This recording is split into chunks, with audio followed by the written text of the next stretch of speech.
Land titling act పై TDP అసత్య ప్రచారం చేస్తుందని వైసీపీ రాష్ట్ర ప్రధాన కార్యదర్శి సజ్జల రామకృష్ణారెడ్డి మండిపడ్డారు. వ్యవస్థల మీద నమ్మకం పోయే విధంగా వ్యవహరిస్తున్నారని, ప్రభుత్వ అధినేత భూముల మింగేశారని చెప్పడం దేనికి సంకేతం అంటూ ప్రశ్నించారు.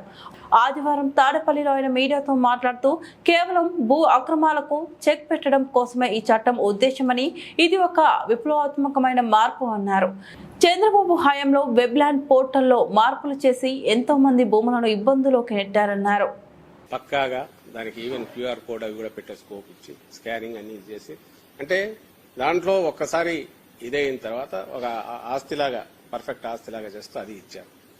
ఇన్ని విప్లవాత్మక వీటిని తీసుకున్నప్పుడు ఖచ్చితంగా జగన్మోహన్ రెడ్డి గారు ఆ క్రెడిట్ తీసుకుంటారు. అందుకోసం అది పెట్టారు. అది ఒక ఇష్యూ ఎందుకు అవుతుందో నాకు అర్థం కావట్లేదు. రేషన్ కార్డుల మీద మొన్న కూడా నేను రైజ్ చేశాను.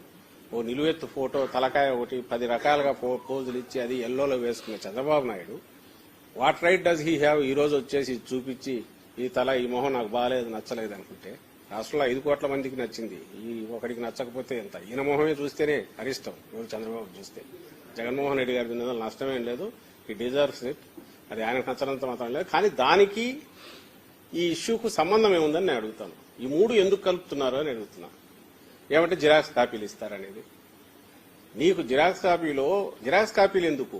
100ల కొద్దీ సేమ్ తెలుగు స్కామ్ చూస్తే ఏంది, 100ల కొద్దీ ఆ స్టాంప్ పేపర్లే నువ్వు పుట్టించగలిగిన ఒక్కొక్క దానికి 1000 కొద్దీ అలాంటి దొంగ నోట్లలాగా దొంగ స్టాంప్ పేపర్లు వేసిన ముఠాతో సంబంధం ఉన్న చంద్రబాబు ఈరోజు అసలు ఎలాంటి ట్యాంపర్ చేయడానికి అవకాశం లేని ఈ స్టాంపింగ్ తీసుకొస్తే సహజంగానే అబ్జెక్షన్ రైజ్ చేస్తాడు. ఆయనకి ఇష్టం ఉండదు. నేను మళ్ళీ అని చెప్తున్నా కదా, రోజు గోడల కన్నాలు వేయాలనుకుంటే చూసేవాడికి పటిష్టమైన కోటగోడలాగా ఉంటే ఇష్టం ఉండదు. నేను ఒప్పుకొని అంటాడు. ఈయన అదే చేస్తున్నాడు. కబ్జాలకు అలవాటు పడినాడు. తన 14-19 ఎగ్జాంపుల్స్ తో సహా చెప్తున్నా 1000 ఎకరాలు డిస్ప్యూట్లకు తోసినాడు. మీరు కావాలంటే మీడియా వాళ్ళు తీర్చండి. అప్పుడు ఆ రోజుల్లో రైజ్ అయినవి మీరే వేశారు. స్టోరీస్ మీడియాలో వచ్చాయి. ఈ వెబ్లాండ్ అనే దీన్ని వాడుకొని అడ్డంగా పేర్లు మార్పించి ట్రాన్సాక్షన్స్ జరిపి సిఆర్డీఏలో అడ్డంగా డీమ్డ్ మ్యూటేషన్ అని 1000 ఎకరాలు అక్కడ కూడా పేర్లు మార్చుకుని దానికి బదులుగా మన ప్లాట్లు స్థలాలు తీసుకుని విలువైన ప్లాట్లు ఇచ్చేసిన వాళ్ళు వీళ్ళని దొంగలుగా ఏమనాలా? వాళ్ళకు నిజంగానే ఇష్టం ఉండదు. మాకు ఇది మేము ఒప్పుకోమంటున్నారు. దానికి ఈ పేరు చెప్తున్నారు. రైతులకంతా ఇబ్బంది అంట. నాకు తెలియక అడుగుతా. ఈ రోజు అధికారులు కాక ఎవరున్నారు ఇప్పుడు ఉండే దాంట్లో సిస్టంలో? ఈ రోజు రిజిస్ట్రేషన్ అధికారులు కాక వీళ్ళు కాక వేరే వ్యవస్థ ఏమన్నా ఉందా? వీళ్ళందరూ అధికారులు కాదా? ఈ రోజు ఇన్ని రోజులు ఏది దాంట్లో అంటారు, ఇది కోర్టులో ఒకసారి తీర్పు వచ్చిన 15 రోజుల్లో ఇన్ఫర్మేషన్ ఇవ్వకపోతే కుదరదంట. అట్లా కోర్టుకు లిటిగేషన్ కోసం పోయినోడు వాడికి ఎందుకు సంవత్సరాల తరబడి దాచిపెట్టుకుంటాడు? తీర్పు తనకు అనుకూలంగా వస్తే ఇమీడియట్ ఇన్ఫార్మ్ చేయడా? అయినా డెడ్ లైన్ లేకుండా ఎల్లకాలం ఉంటే ఈలోగా ఇక్కడెవరు నమ్మేసుకోరు, ఎవరుకోరు. రెండో, దానికంటే ముఖ్యంగా టైటిల్ రిజిస్టర్ ఏదైతే ఉందో దాంతో పాటు 3 రిజిస్టర్లు, డిస్ప్యూట్లకు సంబంధించి ఓ రిజిస్టర్ ఉంటుంది, ఆ ఫ్యూచర్ లో రాబోయే దాంట్లో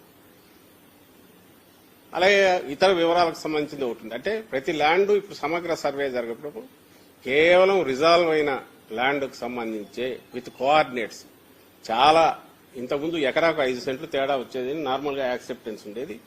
ఇప్పుడు వచ్చిన దాంట్లో కోఆర్డినేట్స్ క్లియర్ గా ఉంటాయి కాబట్టి జియో కోఆర్డినేట్స్ అంటే లాంగిట్యూడ్ లాటిట్యూడ్ వీటిని పర్ఫెక్ట్ చేస్తారు కాబట్టి బహుశా సెంటీమీటర్లోనూ ఇక్కడికి వచ్చేస్తుంది మార్జిన్ ఆఫ్ ఎర్రర్.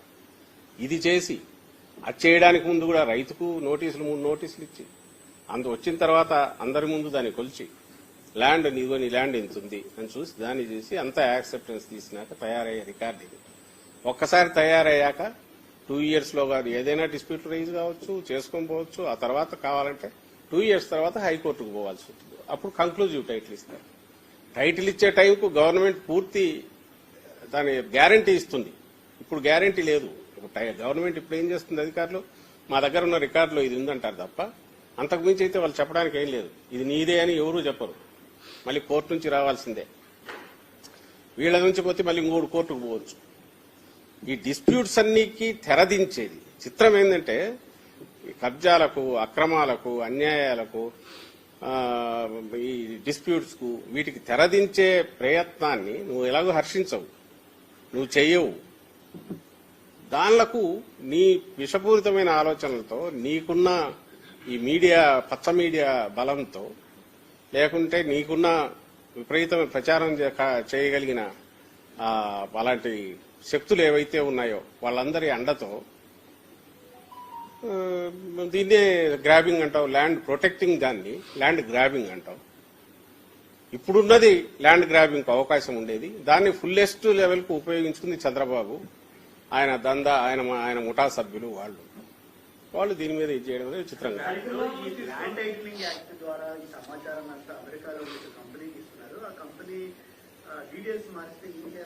ఏమన్నా అర్థం ఉందా దీనికి? అర్థం ఉందా? ఇప్పుడు గవర్నమెంట్ లో మరి ఎన్ని ఎట్లా నడుస్తున్నాయి?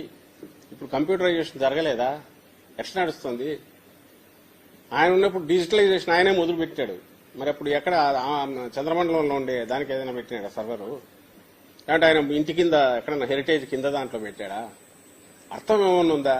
చెప్తున్నా కదా, ఇప్పుడు ఒక గవర్నమెంట్ అదే ఫుల్ ప్రూఫ్ గా తయారు చేయడానికి ఇది చేస్తుంటే దీంట్లో అసలు మీరు ఆలోచించండి మీడియా వాళ్ళు. ఇప్పుడున్న సిస్టంలో వివాదాలకు అవకతవకలకు అవకాశం ఉందా?